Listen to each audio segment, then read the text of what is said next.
Assalamualaikum kawan-kawanku semua. Aku harap kalian selalu dalam lindungan Allah Subhanahu wa Ta'ala.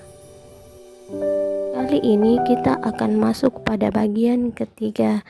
Edwin, lelaki yang tertipu oleh matanya sendiri. Sebelum kita masuk ke inti cerita, ada baiknya kita mengenal dulu dua tokoh utama kisah ini. Yang pertama ada Edwin. Dia seorang lelaki yang lahir di Indonesia namun tumbuh dan besar di tengah kota Seoul, Korea. Dia terbiasa dengan tuntutan hidup serta tekanan sosial yang besar di sana, serta dianugerahi dengan kekayaan membuatnya hidup dalam keglamoran yang membuatnya jauh dari agama. Edwin pernah beberapa kali mendapatkan pengkhianatan dari wanita. Atas dasar inilah dia menganggap bahwa Anissa sama seperti wanita lainnya yang bersikap layaknya rubah. Di sisi lain, tokoh utama wanita kita adalah Anissa, merupakan wanita soleha yang menjaga dirinya dari pandangan para lelaki. Wanita yang diberkahi dengan pemahaman ilmu agama yang dalam. Setelah mendapatkan gelar sarjananya, dia pun mengabdikan dirinya sebagai seorang pengajar di taman kanak-kanak dekat rumahnya. Adapun alasan mereka berdua bisa dijodohkan itu karena kedua ibu mereka merupakan teman sejawat saat SMA. Mereka ingin hubungan mereka lebih erat dalam hubungan kekeluargaan. Kita masuk ke inti cerita. Keesokan harinya, matahari menyapa dunia dengan sinar terangnya. Edwin yang semalaman mabuk akhirnya terbangun oleh sinar mentari. Dia melihat handphonenya dan 73 panggilan tidak terjawab dari ibunya. Dia segera menelpon balik ibunya dan mengatakan akan segera ke bandara.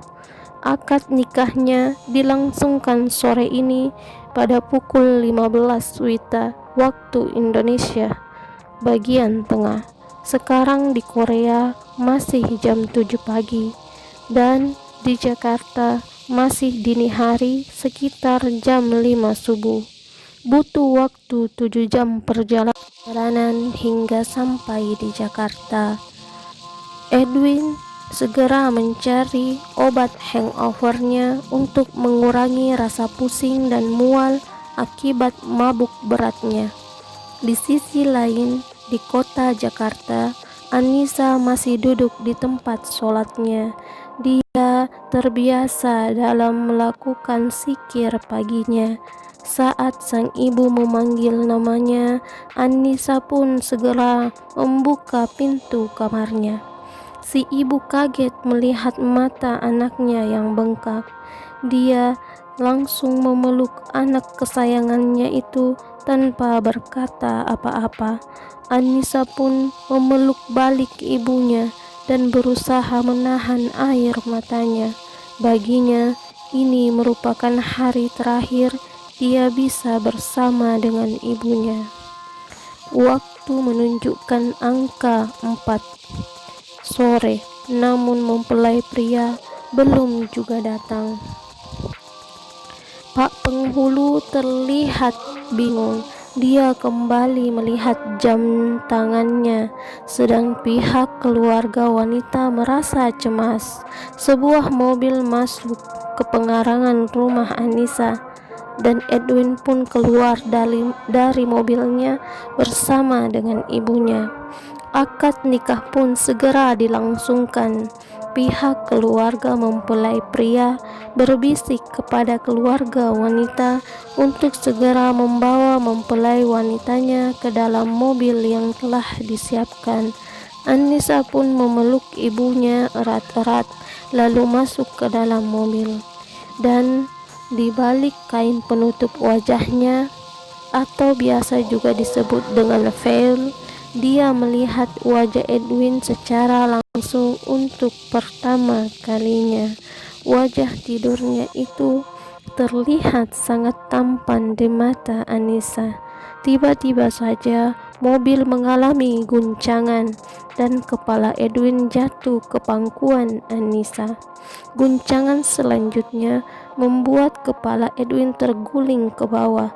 Dengan sigap Anissa menahan kepala dan tubuh Edwin, dan posisinya terus seperti itu hingga mereka tiba di depan sebuah istana. Setidaknya itulah yang dipikirkan Anissa. Namun Edwin tak kunjung juga bangun. Sang sopir yang kasihan melihat posisi Anissa memberanikan diri membangunkan majikannya. Edwin segera membuka matanya. Sadar dia berbaring di pangkuan Anissa, dia bergegas mengangkat kepalanya dan keluar dari mobil seolah-olah tidak terjadi apa-apa. Namun Anissa tetap saja di tempat duduknya. Edwin pun berbalik dan bertanya, "Kenapa kamu masih di sana? Cepat ikuti aku," tegas Edwin. "Maaf Tuan, sepertinya Nyonya Anissa mengalami kram berat. Dia memangku kepala Tuan selama 3 jam, jelas si sopir." Edwin pun segera membuka pintu mobil dan menggendong Anissa sampai ke kamarnya. Di dalam kamarnya, Edwin membuka sebuah kotak dan melemparkannya kepada Anissa. Di dalam kotak tersebut ada 7 model masker dan sebuah black card, sebuah kartu hitam. Anissa bertanya tentang hal tersebut. "Untuk apa ini?" Edwin pun menjawab, "Ini adalah masker yang harus kau gunakan jika engkau berada di hadapanku. Kau boleh membukanya di tempat lain, tapi jangan pernah membukanya di depanku. Dan aku juga memberikanmu black card. Gunakanlah, entah engkau mau membelikannya perhiasan ataupun engkau mau mengoperasi wajahmu yang jelek itu. Itu terserah padamu. Untuk perjanjian kita, aku tidak akan menceraikanmu saat ini. Aku akan memberimu waktu 3 bulan dan tanda tanganilah surat cerai ini," kata Edwin dengan tegas. Anissa pun hanya bisa terdiam.